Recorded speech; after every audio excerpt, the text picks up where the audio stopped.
Good morning, Kamini. Good morning, everyone.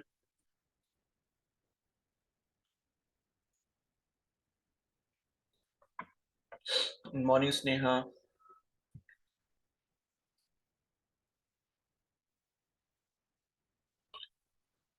Good morning, Ajay.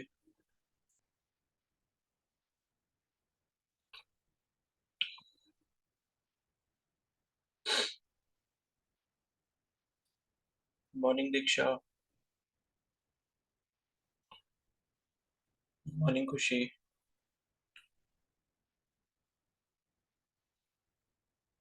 Good morning, Madhu.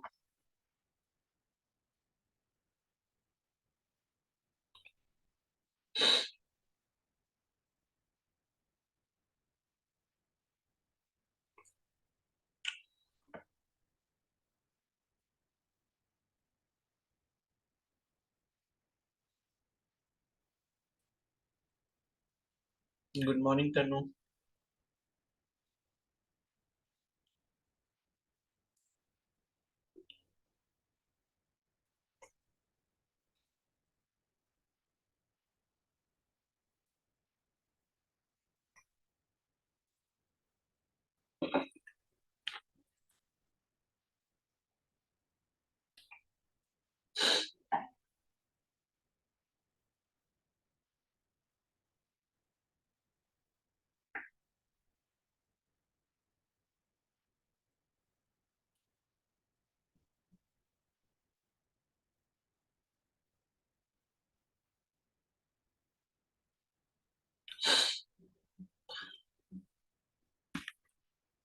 परीक्षा आप कल नहीं आए थे क्या? परीक्षा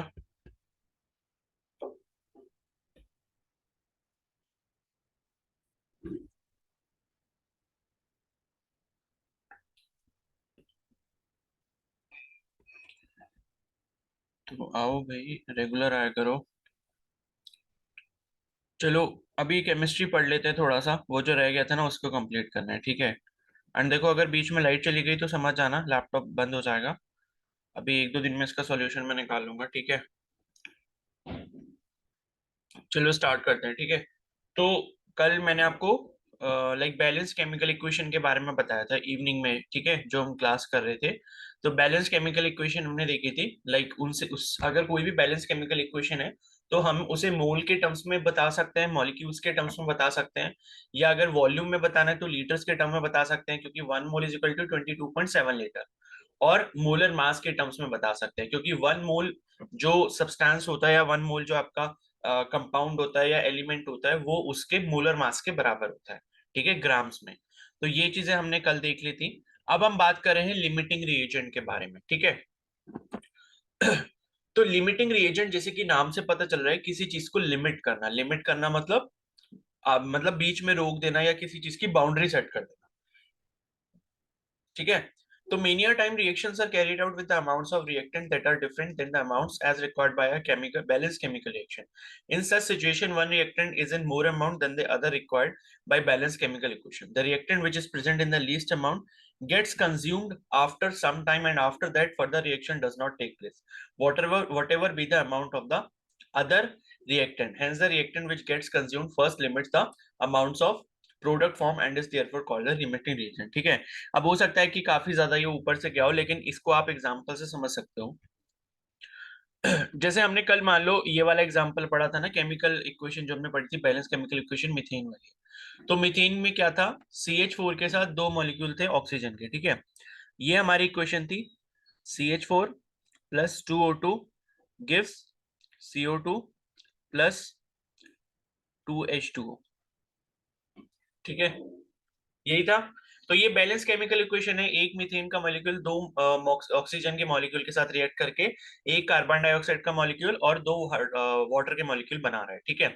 अब यहाँ पर लिमिटिंग रिएजेंट का बेसिकली मतलब क्या होता है? देखो, यहाँ पर लिमिटिंग रिएजेंट का मतलब होता है रिएक्टेंट वाली साइड से। ये जो रिएक्टेंट्स है, ये वाली जो साइड होती है एरो के लेफ्ट साइड में, उसे हम रिएक्टेंट साइड कहते हैं, जिसमें रिएक्टेंट्स होते हैं। और जो एरो के राइट हैंड साइड में होती है, वो क्या होता है? हमारे प्रोडक्ट्स होते हैं। तो रिएक्टेंट्स में देखो, यहाँ पर कौन कौन रिएक्ट कर रहा है? मीथेन कर रहा है। मीथेन का एक मॉलिक्यूल है, या एक मोल बोल सकते हो, और उसके साथ दो ऑक्सीजन के मॉलिक्यूल रिएक्ट कर रहे हैं, ठीक है। तो अब मैं क्या करता हूँ, यहाँ पे एक मीथेन का मॉलिक्यूल ले लेता हूँ यहाँ पे। ठीक है, या चलो सपोज इसको मोलर मास में लिख लेते हैं। तो मीथेन का मोलर मास यहाँ ऊपर इन्होंने लिखा हुआ था 16 ग्राम। ठीक है, तो 16 ग्राम जो है हम मीथेन को रिएक्ट करवा रहे हैं। ऑक्सीजन 2 मॉलिक्यूल कितना ग्राम हो जाएगा, ये हो जाएगा 44। ठीक है, 44 है, 2 × 32 ना, 2 × 32 है ना। ऑक्सीजन का मॉलिक्यूल 32 ग्राम होता है, तो यहाँ पर 64 ग्राम हो गया। ठीक है, 2 मोल्स। अब ये रिएक्ट कर रहे हैं, कुछ भी आपके प्रोडक्ट्स यहाँ पे दे रहे होंगे। ठीक है, तो देखो लिमिटिंग रिएजेंट का मतलब क्या है। लिमिटिंग जैसे टर्म से समझ आ रहा है, लाइक किसी भी चीज को लिमिट करना या रोकना या स्टॉप कर देना। अब जैसे यहाँ पर क्या है कि 16 ग्राम ये है आपका मीथेन, प्लस यहाँ पर क्या है आपका 64 ग्राम क्या है, ऑक्सीजन है। ठीक है, तो ये इनका रेशियो है कि लाइक 1 ग्राम जो है वो आपका 4 ग्राम ऑक्सीजन से रिएक्ट करेगा। अगर मैं इसको सिंपलीफाई करके लिखूं तो 16 से दोनों कट जाएंगे, तो इसका मतलब है कि 1 ग्राम जो है, मतलब 1 ग्राम मीथेन के पास कैपेबिलिटी है कि वो 4 ग्राम ऑक्सीजन के मॉलिक्यूल से रिएक्ट कर सकता है। इसको बस मैंने 16 से डिवाइड करके ऐसे करके लिख दिया। ठीक है, लेकिन अब मैं क्या करूं, जब मैंने ये चीज लिख दी, अब मैंने क्या करा, मतलब मैं गया लैब में, और लैब में मैंने देखा कि भाई मेरे पास जो है 0.5 ग्राम ही यहाँ पर मीथेन है, लेकिन जो ऑक्सीजन है वो मेरे पास 4 ग्राम है। तो आपको लगता है कि ये पूरी रिएक्शन जो है वो हो पाएगी? आधे ग्राम मतलब आधा ग्राम जो है वो पर मेरे पास मीथेन है, और 4 ग्राम जो है मेरे पास ऑक्सीजन है। तो क्या मैं सारी की सारी ऑक्सीजन को कंज्यूम कर सकता हूँ या नहीं कर सकता हूँ, ये बता दो। नहीं कर सकते। ठीक है, नहीं कर सकते, बिकॉज 4 ग्राम ऑक्सीजन को कंज्यूम करने के लिए नेसेसरी कंडीशन मेरे पास ये है कि 1 ग्राम मेरे पास मीथेन होना चाहिए। या दूसरी लैंग्वेज में आप बोलना चाहो कि 64 ग्राम ऑक्सीजन को कंज्यूम करने के लिए 16 ग्राम मेरे पास मीथेन होनी चाहिए, तभी ये रिएक्शन जो है पूरी कंप्लीट हो पाएगी। ठीक है, लेकिन मैं क्या करता हूं, मेरे पास 64 ग्राम ऑक्सीजन है, लेकिन 10 ग्राम ही यहाँ पर मीथेन है। तो क्या होगा कि 10 ग्राम मीथेन जितना ऑक्सीजन को कंज्यूम कर पाएगी या रिएक्ट कर पाएगी उतना करेगी, और बाकी की ऑक्सीजन यहाँ पर बच जाएगी, लेफ्ट ओवर। ठीक है, तो ये जो चीज होती है, लाइक जो चीज दूसरी मतलब जो चीज कम रह जाए, ठीक है, जो चीज कम हो अमाउंट में और रिएक्शन को स्टॉप कर दे बीच में, उसी को हम लिमिटिंग रिएजेंट बोलते हैं। तो यहाँ पर क्या है, जैसे मैंने मीथेन हाफ ग्राम लिया, और मेरे को चाहिए कितना था, 1 ग्राम चाहिए था। तो हाफ ग्राम मेरा मीथेन जैसे ही खत्म होगा, तो मेरा 2 ग्राम ऑक्सीजन खत्म हो जाएगा, लेकिन 2 ग्राम ऑक्सीजन बचा रहेगा। ठीक है, तो मीथेन मेरा यहाँ पर क्या हो जाएगा, लिमिटिंग रिएजेंट हो जाएगा, बिकॉज मीथेन रिस्पॉन्सिबल है यहाँ पर रिएक्शन को स्टॉप करवाने के लिए बीच में। ठीक है, तो यही आपकी डेफिनेशन में भी लिखा है। आप इसको डेफिनेशन को अगर आप दोबारा से ध्यान से देखोगे कि many a time reactions are carried out with the amounts of reactant that are different than the amounts as required by a balance chemical reaction. In such situation when reactant is in more amount than the amount required by balance chemical reaction, एक की quantity मान लो ज्यादा होती है, ठीक है, the reactant which is present in the least amount. ठीक है, ऐसा वाला रिएक्टेंट जो आपका कम अमाउंट में प्रेजेंट हो और जल्दी मतलब पहले ही क्या हो, वो हो जाए, gets consumed after some time, कुछ ही देर में क्या हो सारा का सारा खत्म हो जाए, and after that further reaction does not take place, और उसके बाद कोई रिएक्शन ही ना हो, whatever be the amount of the other reactant, चाहे अदर आपका रिएक्टेंट कितना भी पड़ा हो बाकी। ठीक है, hence the reactant which gets consumed first limits the amount of product formed and is therefore called the limiting reagent।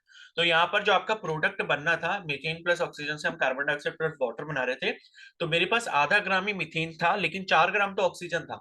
तो क्या है, आधे ग्राम मीथेन के साथ 2 ग्राम मेरा ऑक्सीजन तो यूज हो जाएगा, लेकिन बचा हुआ 2 ग्राम ऑक्सीजन मेरा बेकार जाएगा। ठीक है, आगे अगर मान लो मेरे पास मीथेन आधा ग्राम और होता तो मैं बची हुई 2 ग्राम ऑक्सीजन को भी यूज कर सकता था, और फर्दर मैं कार्बन डाइऑक्साइड और वाटर यहाँ पे बना सकता था, लेकिन मैं नहीं बना पाया। तो यहाँ पर मीथेन की वजह से मुझे रिएक्शन को रोकना पड़ा। इस वजह से हम मीथेन को यहाँ पर क्या कहेंगे, लिमिटिंग रिएजेंट कहेंगे। ठीक है, तो जो लीस्ट अमाउंट में होता है और पहले कंज्यूम हो जाता है, उसी को हम क्या बोलते हैं, लिमिटिंग रिएजेंट बोलते हैं। ठीक है, और ये लिमिटिंग रिएजेंट कैलकुलेट करने का फॉर्म मतलब वो भी होता है, प्रोसेस होता है। तो अभी क्वेश्चंस जब आप करोगे तब देख लेना, उसमें जब आएगा तो मैं आपको बता दूंगा, यहाँ पर इन्होंने नहीं दिया हुआ है। ठीक है,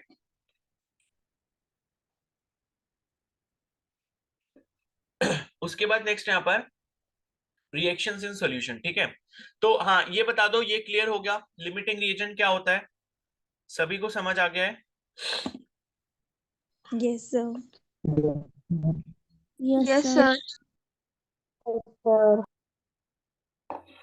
ठीक है, नेक्स्ट है रिएक्शंस इन सॉल्यूशन, ठीक है। A majority of reactions in the laboratories are carried out in solution, therefore it is important to understand as how the amount of substance is expressed, ठीक है। तो अब यहाँ पर हम क्या करेंगे, कुछ टर्म्स को समझने वाले हैं कि जो आपका कंसंट्रेशन होता है, ठीक है, किसी भी सब्सटेंस का, या आपका अमाउंट होता है सॉल्यूशन का, जो भी सब्सटेंस है, ठीक है, किसी भी गिवन वॉल्यूम में उसको एक्सप्रेस करने के अलग अलग क्या क्या तरीके होते हैं, ठीक है। हम कोई भी सॉल्यूशन बना रहे हैं अगर, तो सॉल्यूशन बनाए या मिक्सचर बनाए, तो उस मिक्सचर में जो अलग अलग सब्सटेंसेस होते हैं, चाहे वो आपका सोल्यूट हो चाहे वो आपका सॉल्वेंट हो, तो उसको एक्सप्रेस करने के अलग अलग क्या तरीके हैं, ठीक है। तो पहले मैं आपको सॉल्यूट और सॉल्वेंट टर्म्स बता देता हूं। देखो हमारे पास कोई भी अगर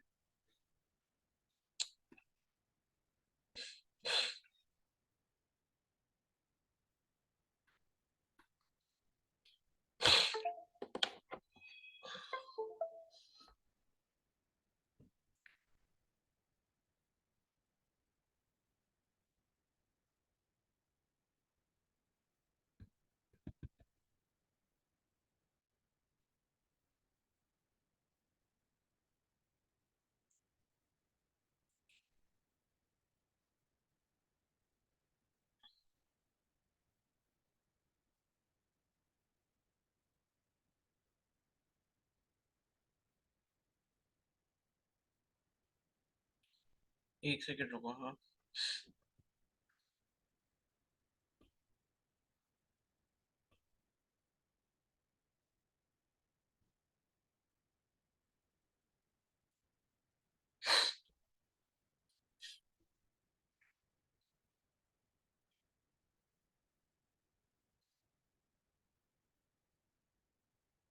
ठीक है। तो अब हम यहाँ पर समझेंगे कि जो सॉल्यूट होता है सॉल्वेंट होता है वो क्या चीजें होती हैं, ठीक है। मे बी अगर आपको डाउट हो, तो हम कोई भी अगर सॉल्यूशन बनाते हैं, ठीक है, तो मैंने मान लो यहाँ पर शुगर का सॉल्यूशन बनाया, तो मैंने क्या करा, पानी लिया एंड पानी में 2 चम्मच यहाँ पर शुगर को घोल दिया। तो यहाँ पर जो मेरा शुगर होगा, ठीक है, जिसको हम घोलते हैं या मिक्स करते हैं किसी भी ऐसे सब्सटेंस को, उसे हम सॉल्यूट कहते हैं। और हम जिसमें ये चीज करते हैं सॉल्यूशन बनाने के लिए, उसे हम सॉल्वेंट कहते हैं। तो सॉल्वेंट यहाँ पर वाटर हो जाएगा, ठीक है। तो सॉल्यूट का मतलब है कि वो सब्सटेंस जिसको आप मिक्स करने वाले हो सॉल्यूशन बनाने के लिए, और सॉल्वेंट का मतलब होता है कि जिसमें आप ये मिक्स करोगे सॉल्यूट को, वो होता है आपका सॉल्वेंट, ठीक है। तो ये सॉल्यूट और सॉल्वेंट का अलग अलग तरीके से हम एक्सप्रेस जो करते हैं, ठीक है, कि सॉल्यूट कितना है या सॉल्वेंट कितना है, चाहे वो वॉल्यूम के टर्म्स में करें या मास के ग्राम्स में ग्राम्स के टर्म्स में करें, या अलग अलग तरीके से कर सकते हैं। तो यही सारे हमारे क्या होते हैं, मेथड्स होते हैं कंसंट्रेशन को एक्सप्रेस करने के लिए, ठीक है। कंसंट्रेशन या फिर अमाउंट ऑफ सब्सटेंस किसी भी सॉल्यूशन में। तो हम अलग अलग मेथड्स पढ़ेंगे। पहला यहाँ पर होता है मास परसेंट, जिसे हम वेट परसेंट भी कहते हैं, W/W%, ठीक है। दूसरा होता है हमारा मोल फ्रैक्शन, तीसरा है मोलारिटी, और चौथा है यहाँ पर मोलालिटी, ठीक है। तो ये 4 तरीके होते हैं जनरली, और भी बहुत सारे तरीके हो सकते हैं, लेकिन हमें ये 4 पढ़ने हैं। ठीक है, ये हो गया। और चलो, ये तो क्वेश्चंस ही हैं, ठीक है। हाँ, यहाँ पर दिया हुआ है वैसे एक लिमिटिंग रिएजेंट वाला, चलो अभी देखते हैं इसको, ठीक है। तो पहले ये देख लेते हैं मास परसेंट, ठीक है। तो मास परसेंट का जैसे कि नाम से समझ आ रहा है, मास पर सेंट। देखो सेंट का मतलब क्या होता है, 100, ठीक है। पर सेंट का मतलब होता है पर 100, ठीक है। जैसे आप किसी भी चीज का परसेंट निकालते हो ना, तो उसका मतलब क्या है कि आप उसको 100 से डिवाइड कर रहे हो, या 100 के रिस्पेक्ट में उसको कैलकुलेट कर रहे हो। तो मास परसेंट का मतलब है कि मास आप निकाल रहे हो 100 के रिस्पेक्ट में, ठीक है। तो यहाँ पर क्या है, it is obtained by using the following relation. Mass percent क्या हो गया हमारा, mass of solute upon mass of solution into 100%, ठीक है। तो ये आपने अभी देखा भी था, ठीक है, ये तो हमने कर भी लिया है, ऊपर करा था हमने। मैं एक बार फिर से दिखा देता हूँ, जो मैंने आपको मैंगो शेक वाला एग्जांपल बताया था ना, ठीक है। ये जैसे हमने करा था मास परसेंट ऑफ एन एलिमेंट हम निकाल रहे थे किसी भी कंपाउंड में, सेम वैसे ही हमको सॉल्यूशन में भी करना है, ठीक है। तो सेम वैसे ही हमको क्या है, सॉल्यूशन में भी यहाँ पर करना होता है। तो मास परसेंट अगर हम हमें यहाँ पर सॉल्यूशन में कैलकुलेट करना है, तो हम क्या करेंगे, मास ऑफ सॉल्यूट देखेंगे कितना है, यानी कि जो चीज हमने घोली है सॉल्यूशन में वो कितनी है, अपॉन टोटल मास कितना है सॉल्यूशन का, और उसको 100 से मल्टीप्लाई कर देंगे। अब यहाँ पर एक अच्छा सा एग्जांपल दिया है, क्या solution is prepared by adding 2 gram of a substance A to 18 gram of water. तो यहाँ पर क्या है कि 2 ग्राम हमने सब्सटेंस मिलाया है, ठीक है, सब्सटेंस ए है वो, और उसको 18 ग्राम पानी में मिलाया है, ठीक है। तो लाइक आप ऐसे समझ सकते हो कि 2 ग्राम इन्होंने सपोज शुगर मिलाई है पानी में, और 18 ग्राम वाटर में मिलाई है। तो आपसे ये बोल रहे हैं कि भाई मास परसेंट बताओ सॉल्यूट का। तो मास परसेंट सॉल्यूट का क्या होगा, mass of solute divided by mass of solution into 100। तो मास ऑफ सॉल्यूट कितना है, 2 ग्राम है। अब मास ऑफ सॉल्यूशन अगर आप देखोगे तो वाटर यहाँ पे सॉल्वेंट है और सॉल्यूट आपका सब्सटेंस ए है। तो इन दोनों का एडिशन यानी कि 2 ग्राम सॉल्यूट हो गया प्लस 18 ग्राम वाटर हो गया, वो होगा आपका टोटल मास सॉल्यूशन का। तो 2 ग्राम प्लस 18 ग्राम यहाँ पर क्या हो गया, मास ऑफ सॉल्यूशन हो गया। ये करा इंटू 100 कर दिया, तो 2 gram divided by 20 gram into 100, ठीक है। यूनिट कोई होती नहीं है, परसेंटेज में आता है ये ग्राम से ग्राम, क्योंकि कैंसिल हो जाएगा। और 2 से मतलब 20 से ये 100 को 5 टाइम कैंसिल कर दो, 2 इंटू 5 कितना हो गया, 10% हो गया, ठीक है। तो इसका मतलब क्या है, हम इसको कैसे लिख सकते हैं, ये आपका 10% शुगर सॉल्यूशन है, ठीक है, बाय मास, ठीक है। मतलब शुगर मैंने बोल दिया, लेकिन जो भी सब्सटेंस आपको दिया होगा, तो वो आपका यहाँ पर क्या होगा, 10% हो गया,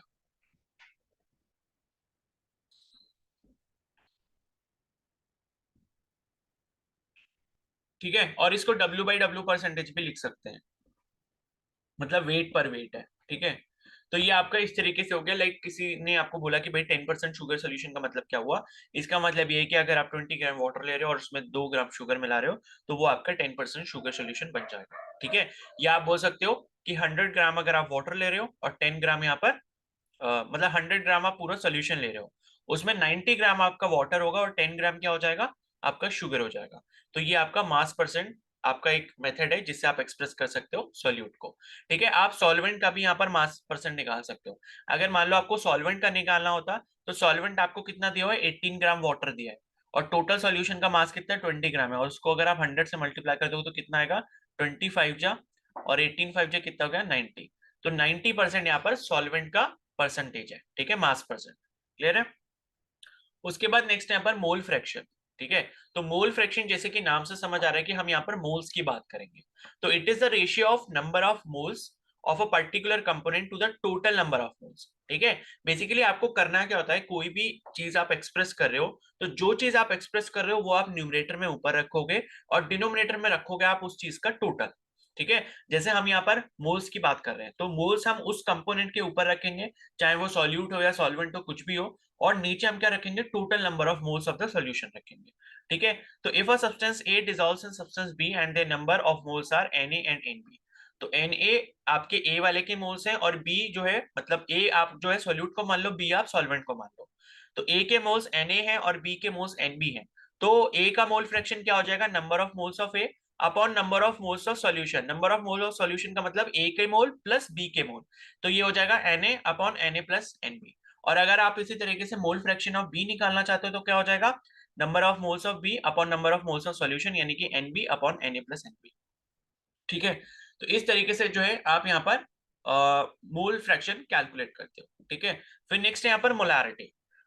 तो मोलैरिटी क्या होता है, it is the most widely used unit and is denoted by capital M, ठीक है। तो एक चीज ध्यान रखना, ये जो मोलैरिटी होता है जिसमें आर आ रहा है मोलैरिटी, तो यहाँ पर क्या है, कैपिटल एम से हम इसको डिनोट करते हैं। अभी जो आप नेक्स्ट वाला पढ़ोगे मोलैलिटी जो होता है, उसको हम स्मॉल एम से डिनोट करते हैं, ठीक है। तो it is defined as the number of moles of the solute in 1 litre of solution. तो इसकी जो डेफिनेशन है वो है, ये है कि भाई नंबर ऑफ मोल्स कितने हैं आपके सोल्यूट के 1 लीटर कंप्लीट सोल्यूशन, ठीक है। तो मोलैरिटी अगर आपको कैलकुलेट करनी है तो क्या हो जाएगा, number of moles of solute upon volume of solution in litre, यानी कि जितने सोल्यूट के मोल्स हैं वो आप न्यूमरेटर में रखोगे, और टोटल जो वॉल्यूम है सोल्यूशन का लीटर्स में, ये भी ध्यान रखना है आपको, ठीक है। कई बार एमएल में दिया होता है तो आपको उसको लीटर में चेंज करना होता है 1000 से डिवाइड करके। तो वॉल्यूम ऑफ सोल्यूशन और लीटर आप जब यहाँ नीचे रखो डिनोमिनेटर में, तो आपको मोलैरिटी मिल जाएगी। अब यहाँ पर इन्होंने एग्जाम्पल दिया है कि suppose we have 1 m solution, ठीक है, ये बहुत इंपॉर्टेंट है। देखो 1 m सॉल्यूशन का मतलब है कि जिसकी मोलारिटी 1 है, ठीक है। तो 1 m सॉल्यूशन का मतलब कि जिसकी मोलारिटी यहाँ पर 1 है, ऑफ अ सब्सटेंस से NaOH, तो NaOH का 1 m सॉल्यूशन हम बना रहे हैं, और हमको उससे क्या है 0.2 m का सॉल्यूशन बनाना है। तो हम क्या करेंगे, ठीक है।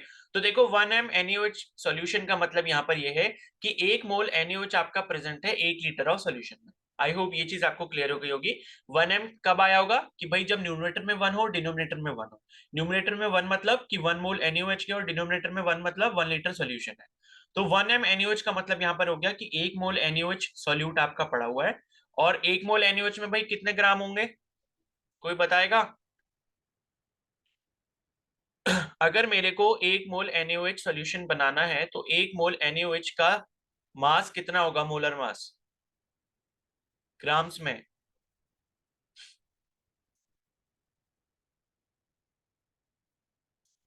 बताओगे कोई?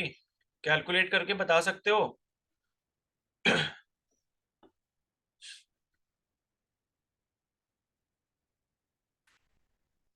अजय बताओ कैसे होगा? 38.5। कैसे करा? सर, ऐड किया सबका मास को। तो 38.5 कैसे आ रहा है? सोडियम का कितना होता है? 21.5। नहीं, 23 होता है, ठीक है। सोडियम का 23 हो गया, हाँ। ऑक्सीजन का 16 हो गया। तो टोटल कितना हो गया? 23 और 16 39। और हाइड्रोजन का 1 हो गया, ठीक है। तो कितना हो गया? 40 ग्राम हो गया। तो 1 मोल NaOH सॉल्यूशन अगर आप बना रहे हो, इसका मतलब है कि 40 ग्राम आप जो है NaOH ले लोगे और उसको 1 लीटर में मिला दोगे, तो वो आपका 1m NaOH सॉल्यूशन बन गया। अब आपको उसे 0.2 बनाना है, इसका मतलब है कि आपको 0.2 मोल्स चाहिए होंगे NaOH के, किसमें? 1 लीटर सॉल्यूशन में। तो आप कैसे इसको बना सकते हो, इन्होंने यहाँ पर लिखा है देखो। Hence for making 0.2m solution from 1m solution we have to take that volume of 1m NaOH solution, ठीक है, which contains 0.2 mole of NaOH and dilute the solution with 1 liter of water, ठीक है। तो हम basically क्या करेंगे कि जो 1m का सोल्यूशन है हमारे पास, उसमें से हम उतना ले लेंगे जिसमें 0.2 मोल होंगे NaOH के, और उसमें फिर 1 लीटर वाटर मिला के उसको डाइल्यूट कर देंगे, ठीक है। तो अगर हम यहाँ पर ये कैलकुलेट करना चाहते हैं कि भाई now how much volume of concentrated 1m NaOH solution to be taken which contains 0.2 moles of NaOH can be calculated as per follows, ठीक है। तो देखो यहाँ पर क्या है कि देखो इन्होंने क्या करा ना, आप क्या कर रहे हो, ये कहना के चाह रहे हैं कि आपके पास यहाँ पर 1m सॉल्यूशन था, ठीक है। 1m सॉल्यूशन से आपको यहाँ पर 0.2m का सॉल्यूशन बनाना है। यानी कि अभी जो आपके पास नंबर ऑफ मोल है वो है 1 मोल इन 1 लीटर ऑफ सॉल्यूशन। लेकिन आपको करना क्या है, यहाँ पे आपको करना है 0.2 मोल आपको लेने हैं, किसमें? 1 लीटर सॉल्यूशन में। तो आपको ऐसे कन्वर्ट करना है। तो इन्होंने क्या कहा कि भाई जो आपके पास 1m वाला सॉल्यूशन है ना, उसमें से थोड़ा सा आप सॉल्यूशन ले लो जो कि 0.2 मोल के बराबर हो, और उसमें फिर 1 लीटर वाटर, मतलब इतना वाटर कर दो कि वाटर का जो पूरा लेवल है वो 1 लीटर तक पहुंच जाए, उसको डाइल्यूट कर दो। तो इन्होंने क्या करा, इन्होंने ऐसे करा कि भाई 1m सॉल्यूशन आपका बना है 1000 ml में, ठीक है। यानी कि 1 मोल जो प्रेजेंट है NaOH वो आपका 1000 ml में प्रेजेंट है। और आप क्या करना चाहते हो, आप यहां से 0.2 मोल लेना चाहते हो, ठीक है। तो आप क्या करोगे, इसको 0.2 इंटू 1000 कर दोगे ml। तो ये कितना हो जाएगा, ये 200 ml हो जाएगा। इसका मतलब यहां पर ये हुआ कि 1 मोल सॉल्यूशन में अगर जो भी आपका 1000 ml वाटर है, क्योंकि 1 लीटर सॉल्यूशन है, तो 1000 ml का जो आपका पूरा सॉल्यूशन है ये, उसमें से अगर आप 200 ml ले लेते हो, तो वो 200 ml जो काम करेगा वो 0.2 मोल की तरह काम करेगा, ठीक है। तो अब 200 ml का आपने जब सॉल्यूशन 1m वाले में से ले लिया, तो अब उसके बाद हमें करना क्या है कि 10, यहाँ पर ये लिखा है कि 10 200 ml of 1m NaOH are taken and enough water is added to dilute it to make 1 liter। तो देखो हमने 200 ml तो ये ले लिया, अब हमें 800 ml पानी इसमें और मिलाना पड़ेगा, सो दैट कि ये 1 लीटर पूरा पानी बन जाए और 0.2 मोल का यहाँ पर सॉल्यूशन भी बन जाए। तो in fact for such calculation a general formula m1 into v1 is equal to m2 v2 where m and v are molarity and volume respectively can be used। तो ये फॉर्मूला याद रखना बहुत इंपॉर्टेंट है। m1 v1 is equal to m2 v2 कहने का मतलब यहाँ पर ये है कि मान लो आपको यहाँ पर जैसे मैं आपको बताता हूँ, मान लो आपको यहाँ पर 5m का सॉल्यूशन दिया है, यानी कि 5 मोलैरिटी का सॉल्यूशन आपको दिया है NaOH का, सपोज एग्जांपल ले रहे हैं हम, ठीक है। इसका मतलब है कि 5 मोल NaOH जो NaOH का जो सॉल्यूट है वो मिला हुआ है हमारे 1 लीटर वाटर में या 1 लीटर सॉल्यूशन में, ठीक है। 5 मोल NaOH का हमने सॉल्यूशन लिया। अब मैंने आपसे कहा कि भाई ये जो 5 क्या बोलते हैं, आपको जो सोल्यूशन है, मान लो 2m का सोल्यूशन बनाना है आपको, ठीक है, 2m का सोल्यूशन बनाना है, तो आप यहाँ पर ये m1v1 इंटू m2v2 ये यूज कर सकते हो। m1v1 is equal to m2v2, ठीक है। तो M1 आपको 5 दिया है, और ये मान लो जितने भी लीटर में दिया है, मान लो इन्होंने बोला कि भाई 5M का सोल्यूशन जो बनाया है हमने, मान लो इन्होंने ऐसे बोला कि भाई 5 मोल हमने मिलाए, या सपोज 1 लीटर में ही है, ठीक है, 5 मोल का सोल्यूशन आपका 1 लीटर में बना हुआ है, तो ये 5 × 1 हो गया, और M2 यानी कि 2 हो गए, और इस V2 अगर हमें निकालना है तो V2 का जो हो जाएगा, V2 कितना हो जाएगा, 5/2 यानी कि 2.5 लीटर। तो कहने का मतलब ये है कि 5M का सोल्यूशन अगर आपका 1 लीटर में बना हुआ है पूरा, उसमें से अगर आप 2.5 लीटर ले लेते हो, मतलब उसका 2.5 लीटर अगर आप ले लेते हो, तो आपको यहाँ पर मोलारिटी जो वो कितनी मिल जाएगी, 2M की मोलारिटी मिल जाएगी, यानी कि यहाँ पर आपको वॉल्यूम ज्यादा लेना पड़ेगा। ठीक है। तो 5M का सोल्यूशन आपको 2.5 लीटर लेना पड़ेगा, जिससे आपकी जो मोलैरिटी, मतलब उसमें वाटर ऐड कर दोगे बेसिकली, 1.5 लीटर वाटर और ऐड करके वो 2.5 लीटर वॉल्यूम बन जाएगा, और उससे क्या मिल जाएगा आपको यहाँ पर, 2M का सोल्यूशन मिल जाएगा। तो कहने का मतलब यहाँ पर ये है कि वाटर जितना आप बढ़ाते रहोगे, उतना वहां पर मोल्स जो है आपके कम होते रहेंगे पर लीटर ऑफ सोल्यूशन। ठीक है। तो M1V1 = M2V2 ये आप यूज कर सकते हो। तो इन्होंने यहाँ पर ये दिखाया भी है कि भाई ये लिखा है कि जैसे हमें ये 0.2 मोल चाहिए था 1000 ml में, और हमारे पास था क्या, 1M था, और हमें V2 की वैल्यू निकालनी थी। तो V2 की वैल्यू हमने यहाँ से भी निकाली, और 200 लीटर हमें यहाँ पर मिल गया। ठीक है, 200 लीटर नहीं होगा, ये 200 ml होगा। ठीक है। तो ये 200 ml जो है वो हमें मिल गया। तो note that was the number of moles of solute was 0.2 in 200 ml, and it has remained the same 0.2 even after dilution. ठीक है। तो जब हम डाइल्यूट करेंगे तो भी वो जो नंबर ऑफ मोल्स है वो आपके उतने लीटर 1 लीटर सॉल्यूशन में सेम रहेंगे, as we have change just the amount of solvent. ठीक है। And have not done anything with respect to NaOH। तो कहने का मतलब ये कि भाई NaOH जितना था, मतलब 0.2 m था, और उसके बाद हमने डाइल्यूट उसको कर दिया, तो वो तब भी 0.2 m ही रहेगा, क्योंकि उसका कंसंट्रेशन चेंज नहीं हो रहा। ठीक है, कंसंट्रेशन जो वो आपका फिक्स है यहाँ पर। तो M1V1 = M2V2, ये फॉर्मूला याद रखना। अब यहाँ पर इसका एक क्वेश्चन दिया हुआ है, उसको देख लेते हैं कि calculate the molarity of NaOH in the solution prepared by dissolving it by dissolving its 4 gram in enough water to form 250 ml of the solution। ठीक है। तो ये मोलारिटी कैलकुलेट करने को बोल रहा है, 4 ग्राम हमने मिलाया है 250 ml पानी में। ठीक है। तो ये कैसे करेंगे, number of moles of solute upon volume of solution in litre. अब नंबर ऑफ मोल्स कैसे निकालते हैं, मैंने आपको बताया था कल भी कि क्या होता है, वो मास ऑफ सोल्यूट या मास ऑफ जो भी आपको दिया हो, mass of compound divided by उसका मोलर मास। तो वही यहाँ पर क्या है, mass of NaOH divided by उसका मोलर मास ऑफ NaOH। तो उससे आप क्या करोगे, यहाँ पे मोल निकाल लोगे, और जो भी आपको यहाँ पर वाटर दिया उसको आप लीटर में कन्वर्ट कर लोगे। तो 250 ml दिया है, तो ये कितना हो जाएगा, 0.250 लीटर हो जाएगा। तो ये ऊपर आ गया आपका, डिवाइड करके आपने जब मोल निकाले तो 0.1 आ गया, और नीचे आ गया 0.250, और जब आप इसको कैलकुलेट करोगे तो 0.4 पर मोल आ जाएगा। ठीक है। और इसे ही आप 0.4 m बोल सकते हो। ठीक है। तो हमने जब 4 ग्राम NaOH मिलाया 250 ml पानी में, तो हमें 0.4 m का सोल्यूशन मिलेगा। ठीक है। अब बहुत इंपॉर्टेंट लाइन यहाँ पर ये है, इसको बहुत अच्छे से ध्यान रखना कि molarity of a solution depends upon the temperature, because volume of a solution is temperature dependent. ठीक है। ये इस चैप्टर में सबसे इंपॉर्टेंट पॉइंट है कि जो मोलारिटी होती है वो टेम्परेचर पे डिपेंड करती है, लेकिन अभी आप मोलारिटी जो आगे पढ़ोगे वो टेम्परेचर पे डिपेंड नहीं करती। ठीक है। अभी टेम्परेचर पे डिपेंड क्यों कर रही है, क्योंकि यहाँ पर हम जो डिनोमिनेटर में लेते हैं वो क्या लेते हैं, वॉल्यूम ऑफ सोल्यूशन लेते हैं, और वॉल्यूम जो होता है वो हमारा टेम्परेचर चेंज होने पे घटता बढ़ता है, यानी कि टेम्परेचर अगर आप बढ़ाओगे तो क्या होगा, वॉल्यूम बढ़ेगा। टेम्परेचर अगर आप कम करोगे तो वॉल्यूम क्या होगा, कम होगा। तो इस वजह से मोलारिटी जो है टेम्परेचर पे डिपेंड करती है। तो कई बार सीधा सीधा क्वेश्चन यही पूछ लिया जाता है कि among all these which of the following depends on temperature. तो आपको एग्जांपल दे दिए जाएंगे, जैसे कि मास बाय मास परसेंट हो गया, ठीक है, मोलारिटी हो गया, मोलालिटी हो गया, मोल फ्रैक्शन हो गया, तो कौन सा इसमें से डिपेंड करता है। तो molarity will be the correct answer. ठीक है। फिर नेक्स्ट है यहाँ पर मोलालिटी। तो मोलालिटी की बात कर लेते हैं। अब यहाँ पे मोलालिटी क्या होता है, तो it is defined as the number of moles of solute present in 1 kg of solvent. ठीक है। तो यहाँ पर मोलालिटी देख सकते हो, स्मॉल m से डिनोट करा है, मोलारिटी जो अभी हमने पढ़ा था वो कैपिटल M से डिनोट करते हैं। ठीक है।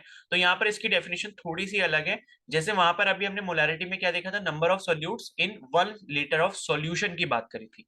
यहाँ पर क्या है, number of moles of solute in 1 kg of solvent, ये भी आपको ध्यान रखना है। तो यहाँ मोलारिटी से मोलालिटी में दो चेंजेस होते हैं। मोलारिटी में आप 1 लीटर लेते हो, यहाँ पर 1 kg लेते हो। वहां पर मोलारिटी में 1 लीटर सॉल्यूशन लेते हो, लेकिन मोलालिटी के केस में 1 kg सॉल्वेंट लेते हो। ठीक है, इसका ध्यान रखना है आपको। तो ये इसका फॉर्मूला आ जाएगा number of moles of solute upon mass of solvent in KG. ठीक है, ये हो गया। अब इसका एक एग्जांपल देख लेते हैं। तो ये एग्जांपल लिखा है, the density of 3m solution of NaCl is 1.25 gram per ml, calculate the molality of the solution. ठीक है, तो ये आपको मोलालिटी निकालनी है। तो यहाँ पर जो है 3m सॉल्यूशन दिया है। 3m सॉल्यूशन का मतलब ये है कि इसकी मोलारिटी आपको 3 दी हुई है।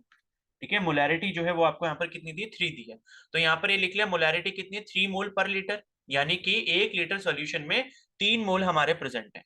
तो अगर आप यहाँ पर मास निकालना चाहते हो NaCl का 1 लीटर सॉल्यूशन में, तो 1 लीटर सॉल्यूशन में कितने मोल है भाई, इसके 3 मोल है। और 1 मोल में किसी भी, मतलब 1 मोल कितने के बराबर होता है, उसके मोलर मास के बराबर होता है। तो NaCl का जो मोलर मास होता है वो कितना होता है, 58.5 ग्राम होता है। तो अगर आप उसको 3 से मल्टीप्लाई कर दोगे, यानी कि 3 मोल की वैल्यू आपको पता चल जाएगी। यानी कि 1 लीटर सॉल्यूशन में 3 मोल का मतलब है कि 3 टाइम्स उसका जो मास है, मोलर मास, उतना होगा। तो 175.5 ग्राम के बराबर हो जाएगा 1 लीटर सॉल्यूशन। ठीक है, अब यहाँ पर दिया है मास ऑफ 1 लीटर सॉल्यूशन। अगर आप कैलकुलेट करना चाहते हो तो 1 लीटर का मतलब, यहाँ पर आपको डेंसिटी दी थी। ठीक है, यहाँ पर आपको क्या दी थी, डेंसिटी दी थी किसकी, सॉल्यूशन की। कितनी है, 1.25 ग्राम पर ml। तो 1 ml के अंदर 1.25 ग्राम है, तो 1000 ml के लिए हमको निकालना है, यानी कि 1 लीटर के लिए निकालना है। तो 1000 को आप 1.25 से मल्टीप्लाई कर दोगे, तो यहाँ पर 1 लीटर सॉल्यूशन की जो डेंसिटी मतलब मास है वो आपको 1250 ग्राम मिल जाएगा। तो ये हमें 1 लीटर सॉल्यूशन का मास मिल गया, ऊपर हमें मास ऑफ NaCl मिल गया। तो हमें अब क्या निकालना है, मास ऑफ वाटर निकालना है, यानी कि सॉल्वेंट का मास निकालना है केजी में, क्योंकि सॉल्वेंट का मास ही हम क्या रखते हैं, मोलालिटी में, डिनोमीटर में रखते हैं। तो टोटल आपका कितना है, 1250 ग्राम है टोटल सॉल्यूशन का मास। और ये जो है 175.5 है, ये गलत लिखा है। ठीक है, 75.5 नहीं है, ये 175.5 होगा, जो कि आपका NaCl का मास है। तो ये जब आपने माइनस करा यहाँ पे, तो 1074.5 ग्राम जो आपको यहाँ पर मिला है, वो आपको क्या मिला है, ये आपको सॉल्वेंट का मास मिला है। ठीक है, अब ये ग्राम्स में, इसको अगर आपको केजी में करना है तो आप क्या करोगे, इसे 1000 से डिवाइड कर दोगे। ठीक है, 1000 से डिवाइड करोगे तो कितना हो जाएगा, 1.0745 केजी। ठीक है, अब मोलालिटी का हम फॉर्मूला लगाते थे, number of moles of solute divided by mass of solvent in KG. Number of mole of solute आपको कितने दिए, 3 मोल दिए। ठीक है, 3 मोल दिए थे क्वेश्चन में, और टोटल जो मास यहाँ पर सॉल्वेंट का आया वो कितना है, 1.0745 केजी आया है। तो ये जब आप कैलकुलेट करोगे तो 2.79 m, ये हमारी इसकी मोलालिटी आ जाएगी। ठीक है, इसकी जो यूनिट होती है, यूनिट कुछ नहीं होती बेसिकली, यहाँ पर क्या है, इसको स्मॉल m लिख देते हैं। इस स्मॉल m का मतलब क्या होता है, इस स्मॉल m का मतलब होता है मोल पर केजी। ठीक है, और कैपिटल M जो हमने मोलारिटी देखा था, उसका मतलब क्या होता है, मोल पर लीटर। लेकिन ये लीटर क्या है, ये पूरे सॉल्यूशन का होता है, और ये जो केजी है ये किसका होता है, सिर्फ और सिर्फ सॉल्वेंट का होता है। तो ये ध्यान रखना, ये बहुत इंपॉर्टेंट पॉइंट है। ठीक है, और नेक्स्ट यहाँ पर कुछ इंपॉर्टेंट चीज लिखी है कि often in a chemistry laboratory a solution of a desired concentration is prepared by diluting a solution is of known higher concentration। ठीक है, हाँ, ये इंपॉर्टेंट चीज यहाँ पर ये लिखी है कि note that the molality of a solution does not change with temperature since mass remains unaffected with temperature. ठीक है, तो यहाँ पर हम जो कंसीडर कर रहे हैं वो क्या कर रहे हैं, मास कर रहे हैं, मास ऑफ सॉल्वेंट। ठीक है, mass of solvent in KG कर रहे हैं, वहां क्या कर रहे थे, सॉल्यूशन कर रहे थे लीटर्स में, यानी कि वॉल्यूम कंसीडर कर रहे थे। तो मास जो है वो आपका यहाँ पर डिपेंड नहीं होता है टेम्परेचर पे, इस वजह से मोलालिटी जो है वो आपकी यहाँ पर टेम्परेचर से अफेक्ट नहीं होती। तो ये दोनों डिफरेंसेस आपको अच्छे से याद रखना है। ठीक है, तो बस यहाँ पर ये चैप्टर फिनिश हो चुका है। अब इसके क्वेश्चंस जो है वो आप लोग कर लेंगे। अब आप मेरे को बता दो, आपको इसमें कुछ भी पूछना है, कोई भी डाउट है आपको, तो अब आप मेरे को बता सकते हो। मोलारिटी में कुछ भी पूछना है तो, या मोल फ्रैक्शन में।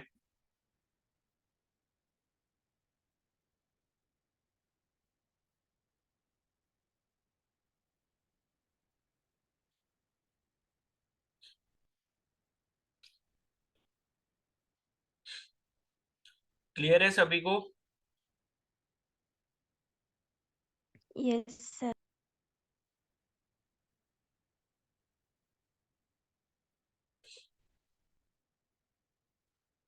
मोलालिटी का सॉल्यूशन बता दीजिए। मोलालिटी का सॉल्यूशन ये है ना, इसमें देखो ना, आपको 3m सॉल्यूशन दिया, यानी कि मोलारिटी दी हुई थी उन्होंने, और उससे आपको मोलालिटी कैलकुलेट करनी थी। ठीक है, तो यहाँ पर मोलारिटी आपको 3 मोल पर लीटर दी है, कैपिटल M की वैल्यू। और तो इसका मतलब यहाँ पर यह है कि 3 मोल आपका जो सॉल्यूट है वो आपका कितने में है, 1 लीटर में। ठीक है। 3 मोल जो यहाँ पर NaCl है वो आपका 1 लीटर में है, यानी कि 1 लीटर में अगर मास निकालना चाहो NaCl का तो 3 मोल के बराबर होगा। और 3 मोल मास का मतलब क्या है कि 3 को आप मल्टीप्लाई कर दोगे उसके मोलर मास से, क्योंकि 1 मोल में उतना ही मास होता है जितना किसी भी कंपाउंड का खुद का मोलर मास होता है। तो NaCl का मोलर मास 58.5 ग्राम होता है, तो उसको हमने 3 से मल्टीप्लाई करा तो हमें क्या मिल गया, 175.5 ग्राम मिल गया। ठीक है। उसके बाद फिर हमने मास ऑफ 1 लीटर सॉल्यूशन हमने निकाला, जो कि आपको डेंसिटी दी थी सॉल्यूशन की कितने ग्राम पर लीटर है, उसको आप 1000 ml से मल्टीप्लाई कर दोगे तो आपको यहाँ पर ग्राम में मास मिल जाएगा। फिर हमें सॉल्वेंट का मास निकालना था, तो सॉल्यूट का मास है, सॉल्यूशन का मास है, सॉल्यूशन में से सॉल्यूट का मास अगर आप माइनस कर दोगे तो आपको सॉल्वेंट का मास मिल जाएगा। और उसके बाद फिर सीधा सीधा हमने फॉर्मूला लगा दिया, number of moles of solute divided by mass of solvent in KG. ठीक है, क्लियर है?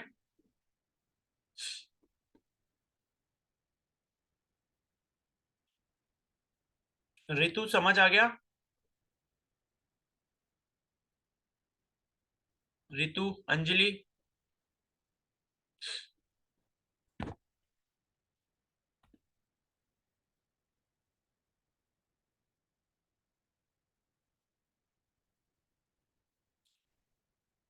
ठीक है। तो अब एक चीज अच्छे से थोड़ा समझ लो, इसमें आपको करना क्या है, लाइक ये वाला चैप्टर खत्म हो गया है, तो मैं क्या करूंगा, इसके क्वेश्चंस की आपको PDF दूंगा जैसे मैं देता हूँ, ठीक है। लेकिन मैं आपको वो सारे के सारे क्वेश्चंस करने को दूंगा। फिजिक्स में तो मैं क्या करता हूँ कि सिलेक्टेड क्वेश्चंस आपको देता हूँ, ठीक है, लाइक जो आपके काम के, क्योंकि उसमें क्या होता है कि कई बार क्वेश्चंस रिपीट भी हो रहे होते हैं। तो यहाँ पर क्या है, यहाँ पे मैं आपको सारे के सारे क्वेश्चंस की PDF जो चैप्टर की वो मैं आपको प्रोवाइड कर दूंगा अभी थोड़ी देर में, मतलब जब हमारी अभी नेक्स्ट क्लास जो होगी वो फिजिक्स की होगी, इसके बाद ब्रेक के बाद, ठीक है। तो फिजिक्स की क्लास के बाद मैं आपको वो शेयर कर दूंगा। एंड वो उस PDF में लगभग लगभग 100 क्वेश्चन होंगे, इस चैप्टर के 100 प्लस होंगे, मतलब 100 से 110 के आसपास होंगे। वो क्वेश्चंस आपको सॉल्व करने हैं, ठीक है। और सॉल्व करके क्या करोगे, आप उसकी PDF बना के मेरे को सेंड करोगे, और वो PDF आप मेरे को सेंड करोगे परसों, परसों नहीं, ठीक है, उसके नेक्स्ट डे। तो एक्चुअली क्या है कि अभी 7 को मेरा एग्जाम है, ठीक है, 7 को मेरा एक एग्जाम है, तो कल 6 को और 7 को क्लास नहीं होगी, ठीक है। कल 6 और 7 को जो है वो क्लास नहीं होगी, कल और परसों। और आज इवनिंग में भी कोई क्लास नहीं है, इसलिए मैंने ये चैप्टर अभी खत्म कर दिया सो दैट कि आप इसके क्वेश्चंस कर पाओ। तो अभी के बाद यहाँ पर सीधे जो हमारी क्लास होगी वो 8 की मॉर्निंग में होगी, ठीक है। 8 जनवरी की मॉर्निंग में हमारी क्लास होगी इसी वाले टाइम पे, ठीक है। तो ये जो आपके पास 2 दिन है, मतलब आज का भी दिन हो गया, ठीक है, अब इसके बाद तो अब क्लास है नहीं आपकी, तो आज का दिन, कल का दिन और 7 का दिन, मतलब 3 डेज आपके पास हैं। तो एक तो आप इस चैप्टर के 100 प्लस जो क्वेश्चन है वो आप सॉल्व करोगे, छोटे छोटे क्वेश्चन है, मैक्सिमम क्वेश्चन इसमें थ्योरेटिकल है, तो ज्यादा टाइम नहीं लगेगा, बस जिसमें आपको आंसर नहीं लिखने, जिसमें कैलकुलेशन वाला पार्ट आएगा वो आंसर आप सॉल्व करोगे। और जिसका सीधा सीधा वन वर्ड आंसर है, जैसे कि आपसे पूछा कि इनमें से कौन सा टेम्परेचर पे डिपेंड करता है, तो मोलैरिटी आंसर हो गया, तो उसमें सिर्फ आप उस क्वेश्चन नंबर ऐसा लिखोगे 32 के आगे ए लिख दोगे, ठीक है। इसी तरीके से 33 है तो 33 के आगे बी लिख दोगे। लेकिन जिसमें कैलकुलेशन वाला पार्ट है, जिसमें पूछा कि भाई मोलैरिटी कैलकुलेट करो, तो उसमें आप पूरा सॉल्यूशन करोगे उसका, ठीक है। तो ये जितने भी क्वेश्चन होंगे आप सॉल्व करोगे, एंड इसकी PDF में आपसे 8 को मांगूंगा। तो जो नहीं करेगा वो क्लास में मत आना बिल्कुल भी, ठीक है। ये मैं आपको पहले बता दे रहा हूँ। तो ये क्वेश्चंस बहुत इंपॉर्टेंट है, इसलिए सारे के सारे आपको करने हैं। तो ये चैप्टर बेसिकली इतने इसलिए इंपॉर्टेंट है क्योंकि इसका रोल सारे चैप्टर्स में आगे, ये मोलैरिटी मोलैरिटी ये सब में अगर आपको डाउट नहीं होगा तो आगे के चैप्टर्स जितने भी फिजिकल केमिस्ट्री से रिलेटेड है वो सारे आपके अच्छे से हो जाएंगे, ठीक है। और बाकी जो आपको दूसरी चीज करनी है कि ये एक तो क्वेश्चन सॉल्व करने के लिए हो गया, और दूसरी चीज आप ये करके रखोगे कि जो सेल वाला चैप्टर है वो आप अच्छे से क्या करके रखोगे, रिवाइज करके रखोगे। सेल वाले चैप्टर का टेस्ट होगा 8 को, ठीक है, इवनिंग में होगा, तो इस चीज को आपने ध्यान रखना है, ठीक है। तो 2 चीजें मैंने आपको बता दी हैं, सेल वाले चैप्टर का 8 को टेस्ट होगा, और ये जो क्वेश्चंस मैं आपको भेजूंगा वो आपको करने होंगे परसों तक, ठीक है। तो चलो फिर 8:20 पे मिलते हैं अभी ब्रेक के बाद।